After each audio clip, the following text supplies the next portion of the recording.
Hi there, welcome to Floating in Dreams. Today's video is going to be all about a full face makeup look using nothing but very bougie luxury brands. And in case you're new here, then hi, welcome, my name is Micah. I like to come on here to chat about eyeshadow palettes, essence and couture reviews, and getting the use out of my makeup. And because I tend to use my makeup, I usually have some solid favorites, and that's what this video is going to focus on. My favorite products from some of my favorite luxury brands. Think Armani, McGrath, Natasha Denona, Charlotte Tilbury. I've even had a little bit of Victoria Beckham in here to know. So we've got a lot to chat about, and I'm just going to talk you through all of these products as I'm putting them on my face. And if it's your first time here, then it may be good to know that I have fair skin with a cool to neutral undertone, which greatly skews my makeup preferences. And if you are a fellow snow angel and you would like some recommendations, then this channel may be of help for you. If you're not a snow angel, then perhaps just know that, you know, I've been doing this for a long time. I've been reviewing makeup for more than a decade, so I know what I like, and hopefully I can find the good stuff. So if you'd like to stay tuned for all of that, then subscribe down below.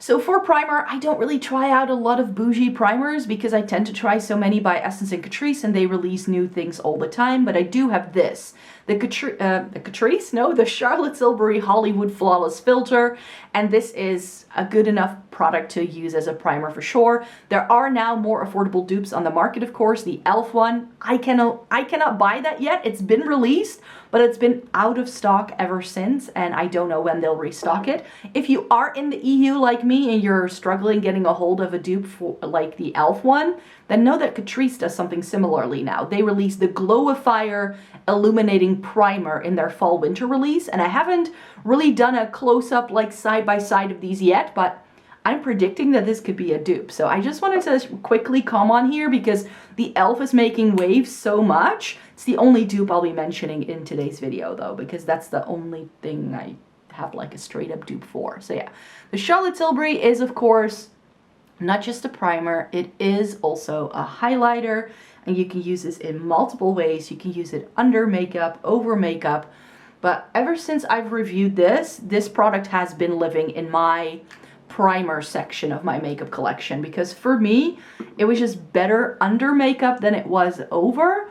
Also because the shade I got, which is shade 2 I believe, it's still a fair shade, but the lightest one was just a bit too pinky for me, which is perhaps strange from someone who has a cool undertone, but I find that just because I have a cool undertone doesn't mean that things have to be pink. This is actually a bit more peachy, and that works a lot better with my redness. If I put on pink over red, it's going to accentuate the red, and I feel that this, in terms of like color correction, does a bit more than if I were to put on like a straight up like pinky tone thing. That's why I sometimes like also like base products that have more of a peachy vibe as well. I have a couple of products that aren't bougie, like my eyeshadow primer, because I just use whatever I have, and the Milani one is my favorite, so that's why I'm using that as my first priming step. If you'd like to know how I double prime, then check out the short I did recently. I uploaded one at the start of the month where I show you what I mean when I say I double prime my lid. But yeah, this is Milani's eyeshadow primer. For foundation, we're going in with one of my favorite foundations of all time. Now that I've tried it, it's a cult favorite. This is the Giorgio Armani Luminous Silk Foundation. I have mine in shade 3, and it's a perfect match. Perfect match.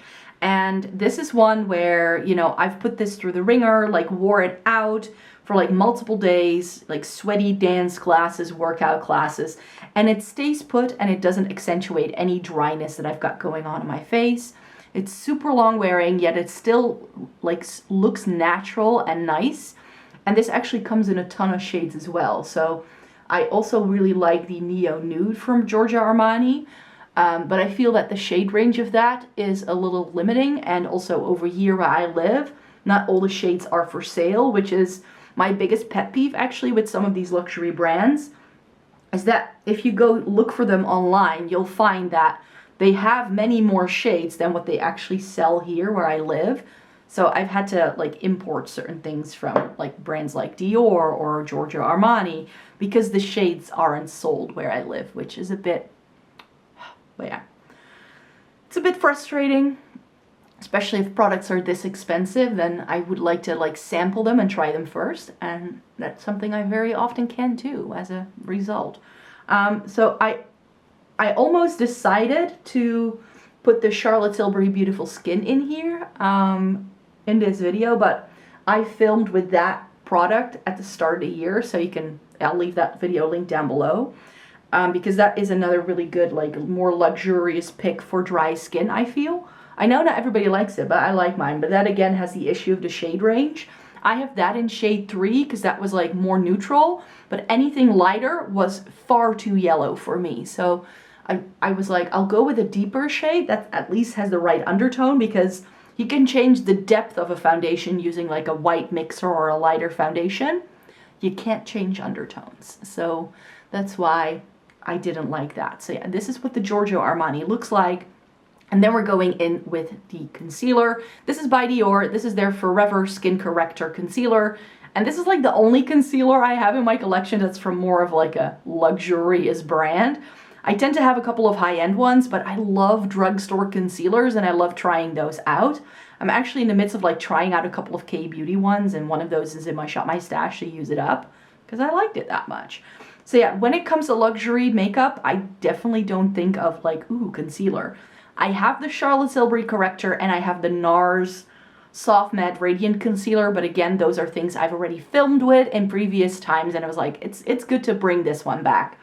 So that's why we're going in with the Dior. This is in the shade 1N, and this is a great concealer. It comes with a boatload of product. This is 11 milliliters, so if you were to like try and go through this, you would be hard pressed because 11 milliliters is a lot. Which, you know, for this kind of price point, I mind a little bit less. Like, if this was only like 3 milliliters of product, I'd be a bit angry for how much you pay for this. 1N is a little bit too dark for me. I need 0N because that's also the shade I have in the Backstage foundation. But that shade is not for sale where I live. So I decided maybe 1N can still work. And it does work on me. It's just a little bit deeper actually than the base that I've got going on. But I am sort of also over the very highlightery concealer look, and because I only apply this in like targeted areas, I really find that, you know, to cover up my redness, a slightly darker concealer usually works a bit better for me, and also for my dark circles on the under eye as well. So, and I'm just using a Real Techniques, I believe this is called the setting brush. The name has rubbed off, so I'm not sure. And for the foundation, I was using the Zoeva 104 buffer. I cleaned my brushes for you guys before I sat down to film this video. Aren't you proud of me? So yeah, let me just blend this in. And this is a really nice concealer, actually. I do really like it. This is one where I really want to go like back to it and see if I can like use it up someday. But for now, I have some other concealers that I wanted to prioritize first. But this is definitely like once it's blended in, I feel that you can't really see that this is a little bit too dark. But when it first goes on and it's super concentrated, I feel you can definitely see that it is actually a little bit dark and a bit too yellow for me. So yeah, shade lighter might be better, but I have this one right now and it's going to take me ages to use up. For powder, I just have this mini from Hourglass. I think Hourglass is also quite a luxurious brand. This is in Diffused Light, and this is just a travel size. I actually have found out that KIKO does a pretty good dupe for this for me in their lightest shade in there. Is it called the Radiant Fusion line? That one I like, and that's currently in my Shop My Stash. But since I have this, I thought I could show you and put this on. And I like, for my dry skin, the Ambient Lighting powders from Hourglass, because it adds a little bit more glow and it doesn't really like set your makeup. I find most setting powders to be far too dry and cakey on my skin. So I just need something to not necessarily mattify it, but just tone down some of the dew.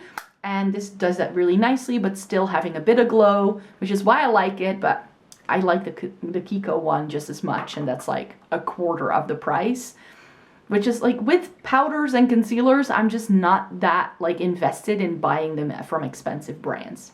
So for cheeks, because I did my brows really quickly off camera, because those are drugstore products. Again, brows is another one of those categories where I don't really use anything that is in drugstore. But yeah, for bronzer, we're gonna go into Dior. Again, I don't have that many bronzers that are super luxurious. I've got a couple of products from Charlotte Tilbury, but in terms of bronzer, this is my favorite. I like the Charlotte Tilbury products I have, but they wouldn't be necessarily favorites. So that's why this I like best of all bronzers I've tried in a long time. So that's why we're using this. This is the Natural Bronze in Tan Bronze.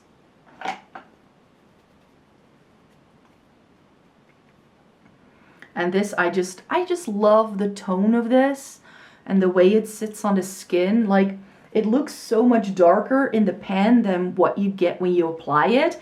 And this also has a cooler undertone, which is something that is really difficult to find. So where in base products I usually struggle finding right undertones for me in luxury makeup products, in like base products, but in their cheek products I feel they do some more unique things for sure. For highlighter, I wasn't really sure what to pick because I've mentioned some of my favorite high-end and luxury highlighters before. I love my Becca ones, but those have been discontinued. I have one from Dior that I'm trying out in my Shop My Stash, but that's pretty pink toned, and I wanted to make sure the look was pretty neutral because I want to film another video after this. And for that, I need to wear a very neutral look. So that's why I thought I could go in with this, the Wayne Goss Face Palette in Vivid Azalea. This is the Weightless Veil Blush Palette. And this comes with a blush and a highlighter. And I'm going to be using the highlighter from this palette. It's a white with like a gold flash, which I really like because for my fair skin, that usually works really well. And this is also one of the palettes that is from the Wayne Goss line that I believe is recommended for fair skin. And I like this highlighter because it looks like a straight up gold in the pan, but when I apply it, it again has a bit of that peachy tone that I also like in my base products. I love a peachy toned highlighter because I feel it blends into my skin more than a very stark pink tone or a gold. Like a gold is usually too warm, a pink can be too stark because it's too cool toned, but a peach is like right smack in the middle, and that's why I think this is very successful. I won't be using the blush, but I did wear the blush when I filmed some other videos already because this is currently in my Shop My Stash. So if you want to see me wearing it, then you can. But the blush I want to use is by Pat McGrath. I was like, this is such a good neutral shade. This is the Divine Blush in Divine Rose. And I have mentioned how much I like this in terms of like a mauve tone blush. And that by now, whenever I, like any mauve blushes I already owned, plus mauve tone blushes that I will be purchasing in the future, I'm going to compare to this because it's that good. This is long lasting. The shade is so pretty. And this, you know, it just adds a little bit of warmth, but also flush. It's just a really nice, neutrally rosy pink shade, but without it being too warm. Very often rosy pinks can be far too warm toned for me, but this I just love. So I finished double priming my lids and now it's time for the eye look. And for the eye look, I'm going to be using 3 different products because I wanted to make sure I could rope in as many brands as I possibly could. So we're gonna do a very sort of smoky, well, smoky neutral cool toned eye with a bit of taupe, of course. So for the matte shade, I'm going to be using my Natasha Denona Glam palette, and I'm going to be using this and possibly that to set up the base, and this is one of my favorite all-time palettes by now. Natasha Denona is of course not a cheap brand, but I've mainly tried eyeshadows from her and a couple of cheek products, but I haven't tried much anything else, which is why I wanted to feature a palette. And then the main star of the show is actually going to be this bougie number. This is Victoria Beckham Beauty. This is the Lid Luster in the shade Mink, and I picked this up when I was in the UK, and this is absolutely divine. It's stunning, but it's expensive. I think I only bought 2 products from the brand. They sell the makeup in the Victoria Beckham store in Soho, in case you're wondering. So if you are in London, then you can see these in real life because the rest of the brand is just available online. And this to me was a bit too expensive to just like buy willy-nilly from the website. So I got their cream blush and I've worn it once and I liked it, but I need to give that more of a trial to see how it truly works for me. But this was like an instant love. I put this on just to try it out and I fell in love. So the shade Mink is a great like smoky taupey shade. I love it. And because I want to make sure that we add a bit more dimension to the look, I'm going to go in with my Pat McGrath Subliminal. This is the box. And I want to use one of the special shades. So one of these two, I'm probably like this like purpley shade, I'm probably going to use for like the inner corner and maybe like dabbing it like over mink just to see what it does. I'm going to do a very quick easy look with just 3 shadows, a matte in the crease, the Victoria Beckham shade all over the lid, and that shimmer in the inner corner. That's all I'm gonna do. Oh, now that I've washed my brushes, I can't find anything. Is that just me? Or does that happen to other people as well? When you've washed your brushes, you can no longer identify which brush is which. Oh well. So I think I'm just going to take that lighter shade. Shall I go in with the deeper one? I think I'm going to go in with the deeper one because mink is quite a dark shade. So let me do it like that. And I don't have any space right now on my makeup desk for a mirror. So I'm just going to do it like this because the Natasha Denona palette has a really nice mirror indeed.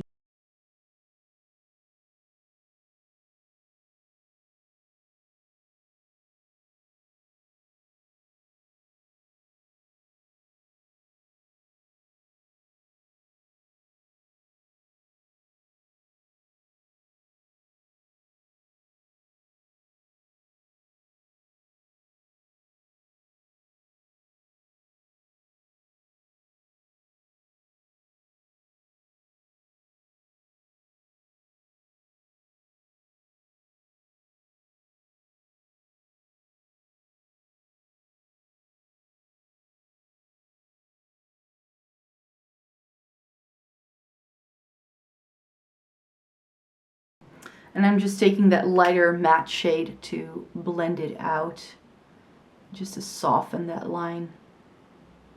That's like my trick. If you want to diffuse a darker shade in the crease, like if you have a lighter shade, like a blend shade, then use that on an even fluffier brush and you'll be able to pull your shadow all the way up to your brow bone without it looking like you were punched in the face.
So that's the eye look all done. So the Victoria Beckham shade, I didn't top it in the end with anything. I just used fingers to intensify it and I really like that result.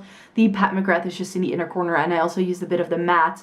First the darker one and then the lighter one on the lower lash line just to round out the look. But yeah, this is just super quick, super easy. And yeah, I did mascara and setting spray, but those are all Essence and Catrice products, so those aren't luxury. So we only have one thing left. Lisa Eldridge lipsticks. Who am I doing a video about luxury makeup and not mention Lisa Eldridge? I almost used the foundation, but that's still in my Shop My Stash and I'm still trying it out as we're talking. I will have reviewed it already by the time this video goes up, I'm sure. So I'll make sure to link that in the description box down below. But yeah, at the moment, I cannot really say like, I love this or not. Like with the Giorgio Armani, I was like, I've never used it in a video before. Plus, it's one that I know I love and that wears really well for me. So I was like, if I'm going to do this like full face of luxury recommendations, then this is the product I want to go for. And I think if you want to splurge on a lipstick formula, Lisa Eldridge. I've opted for Velvet Jazz because I think it will really sort of like like a cool tone, glammed up holiday sort of makeup look. That's what you get. And Velvet Jazz is, I think, the perfect shade to finish this look off with, because this is like the perfect Christmas like red lipstick that you could possibly have. So I'm giving you like a holiday makeup look. I'm only realizing it now that I've got everything on. I'm like, this would be perfect for the holidays. So if you're celebrating Thanksgiving, Sinterklaas, Yule, whatever culture you're from, if you have any holidays coming up, I think this may be nice.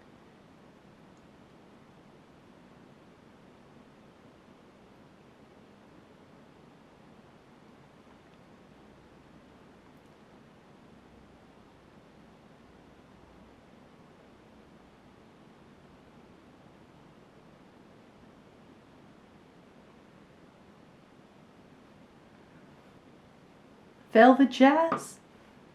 I think this nicely finishes off the look. Let me do the hair, because then we get the full vibe. I need a haircut, you guys. People were asking me whether I had a haircut already. By the end of this month, I will have gotten a haircut for sure.